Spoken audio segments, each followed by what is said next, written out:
ದೇಶದಾದ್ಯಂತ ಕೊರೋನಾ ಹಿನ್ನೆಲೆಯಲ್ಲಿ ಲಾಕ್ಡೌನ್ ಘೋಷಣೆ ಮಾಡಲಾಗಿದೆ. ಇದರಿಂದಾಗಿ ಹಲವು ಕುಟುಂಬಗಳಿಗೆ ಉದ್ಯೋಗದ ಜೊತೆಗೆ ಯಾವುದೇ ಉತ್ಪಾದನೆಯೂ ಇಲ್ಲದಂತ ಪರಿಸ್ಥಿತಿಯು ನಿರ್ಮಾಣಗೊಂಡಿದೆ.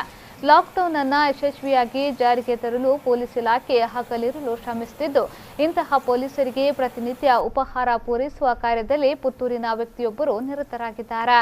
ಕ್ಯಾಟರಿಂಗ್ ವೃತ್ತಿ ನಡೆಸುತ್ತಿರುವ ಪುತ್ತೂರಿನ ದಿನೇಶ್ ಪೈ ಈ ರೀತಿ ಪೊಲೀಸರ ಹಸಿವು ನೀಗಿಸುವ ಕಾರ್ಯದಲ್ಲಿ ತೊಡಗಿಸಿಕೊಂಡಿದ್ದು, ದೇಶದಲ್ಲಿ ಲಾಕ್ಡೌನ್ ಆರಂಭಗೊಂಡಂದಿನಿಂದ ದಿನೇಶ್ ಪೈ ಅವರು ಈ ಸೇವೆಯನ್ನ ನೀಡುತ್ತಾ ಬರುತ್ತಿದ್ದಾರೆ. ಕ್ಯಾಟರಿಂಗ್ ವೃತ್ತಿಯಿಂದಲೇ ಜೀವನ ನಿರ್ವಹಿಸುತ್ತಿರುವ ದಿನೇಶ್ ಕುಟುಂಬಕ್ಕೂ ಲಾಕ್ಡೌನ್ನಿಂದಾಗಿ ಯಾವುದೇ ಆದಾಯವಿಲ್ಲದಿದ್ದರೂ ಜನರ ರಕ್ಷಣೆ ಮಾಡುವ ಪೊಲೀಸರಿಗೆ ಹಸಿವಿನ ಅನುಭವ ಆಗಬಾರದು ಎನ್ನುವ ಕಾರಣಕ್ಕಾಗಿ ಈ ಸೇವೆ ನಿರ್ವಹಿಸಿಕೊಂಡು ಬರುತ್ತಿದ್ದಾರೆ.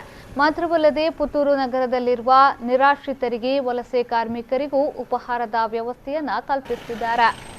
ದೇಶದೆಲ್ಲೆಡೆ ಕೊರೋನಾ ವೈರಸ್ನ ನಿರ್ಮೂಲನೆಯ ದೃಷ್ಟಿಕೋನದಿಂದ ಕೇಂದ್ರ ಸರ್ಕಾರ ಮಾಡಿರತಕ್ಕಂಥ ಲಾಕ್ಡೌನಿನ ಆರಂಭದಿಂದ ಇವತ್ತಿನ ತನಕ ಪರ್ಲಡ್ಕ ದಿನೇಶ್ ಪೈ ಅವರು ಒಂದು ವಿಶೇಷ ರೀತಿಯ ಸೇವೆಯನ್ನು ಇವತ್ತು ಮಾಡ್ತಾ ಇದ್ದಾರೆ. ಇವತ್ತು ವಿಶೇಷವಾಗಿ ಈ ಒಂದು ಕೊರೋನಾದ ಸಂದರ್ಭದಲ್ಲಿ ಸೇವೆಯನ್ನು ಮಾಡ್ತಿರತಕ್ಕಂಥ ಪೊಲೀಸ್ ಇಲಾಖೆಯ ಸಿಬ್ಬಂದಿಗಳಿಗೆ, ಮಹಿಳಾ ಠಾಣೆ, ನಗರ ಠಾಣೆ ಎಲ್ಲ ಅಲ್ಲಲ್ಲಿ ಇರತಕ್ಕಂಥ ಪಾಯಿಂಟ್ಗಳಿಗೆ ಸಂಜೆ ಆಗುವಾಗ ಅವರಿಗೆ ಫಲಹಾರ ಮತ್ತು ಪಾನಕದ ವ್ಯವಸ್ಥೆಯನ್ನು ಮಾಡುವುದರ ಮುಖಾಂತರ ಒಂದು ದೊಡ್ಡ ಸೇವೆಯನ್ನು ಮಾಡತಕ್ಕಂಥ ವಿದ್ಯಮಾನ ಇವತ್ತು ಪುತ್ತೂರಿನಲ್ಲಿ ನಡೆದಿದೆ. ಪುತ್ತೂರಿನ ಸುಮಾರು 8 ಲಾಕ್ಡೌನ್ ಚೆಕ್ ಪೋಸ್ಟ್ನಲ್ಲಿ ಕಾರ್ಯನಿರ್ವಹಿಸುತ್ತಿರುವ ಪೊಲೀಸರಿಗೆ ಪ್ರತಿನಿತ್ಯ ಸಂಜೆ ವೇಳೆಯಲ್ಲಿ ಆಹಾರ ನೀಡುವುದು ಇವರ ದೈನಂದಿನ ಕೆಲಸವೂ ಆಗಿಬಿಟ್ಟಿದೆ.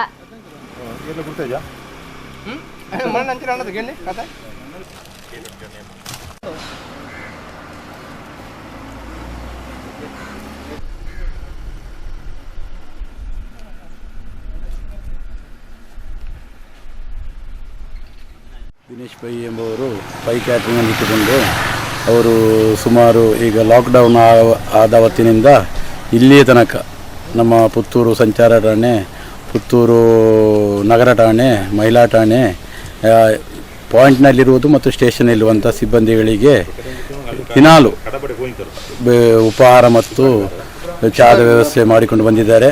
ಅದೇ ರೀತಿ ರೋಡ್ ಸೈಡಲ್ಲಿರುವಂಥ ಭಿಕ್ಷುಕರಿಗೂ ಮತ್ತು ಬೇರೆ ಕಡೆ ಹೋಗಲಿಕ್ಕೆ ಆಗದೆ ಇಲ್ಲಿ ಬಾಕಿ ಉಳಿದಂತಹ ಎಲ್ಲರಿಗೂ ಕೂಡ ಅವರು ಇದೇ ರೀತಿ ಚಹಾ ಮತ್ತು ಉಪಹಾರದ ವ್ಯವಸ್ಥೆಯನ್ನು ಮಾಡಿಕೊಂಡು ಬಂದಿದ್ದಾರೆ. ಯಾರೇ ಸಿಕ್ಕಿದ್ರು ಅವರನ್ನು ಕರೆದು ಅವರಿಗೆ ಈ ಚಹಾ ಮತ್ತು ಉಪಹಾರ ವ್ಯವಸ್ಥೆ ಕೊಟ್ಟು ಕಳಿಸ್ತಾರೆ.